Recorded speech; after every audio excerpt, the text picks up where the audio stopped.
He walked east, not because he was told to, but because there was nowhere else to go. East of Eden, east of presence, east of the voice that once walked in the cool of the day. They called it Nod, wandering.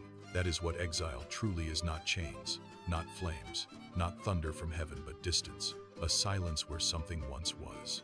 Imagine it. The ground still remembers the garden. The wind still carries the scent of what was lost. But he cannot go back. The trees no longer speak. The air no longer hums with nearness. And so he walks. At first, anger carries him, then pride, then stubborn defiance. But pride grows thin in open country. Out there, with no walls, no gates, no familiar path, a man meets himself. And that is the hardest exile of all. He builds. That's what we do when we are far from home. We build cities, stone upon stone, structure to replace presence, noise to replace silence. In Nod, the first city rises, born not from joy but from distance, born from a man who once stood closer than any of us ever have. And yet, it is not fire that defines him, it is absence. Absence is quieter, more enduring, a slow ache beneath the ribs, a memory that refuses to die. Exile is not merely being sent away, it is knowing you once belonged.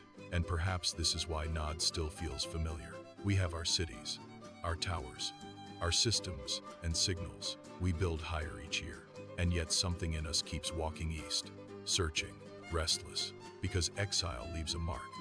It whispers at night, you were closer once. But here is the deeper mystery.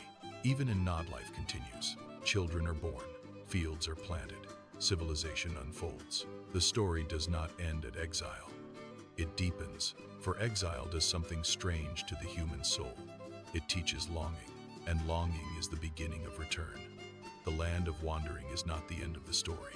It is the place where a man learns what distance truly costs. He walked east, but somewhere beyond the horizon, beyond the silence, the possibility of home remained. And that possibility is what keeps even the wanderer breathing. Nod is not just a land, it is a condition, and perhaps a doorway.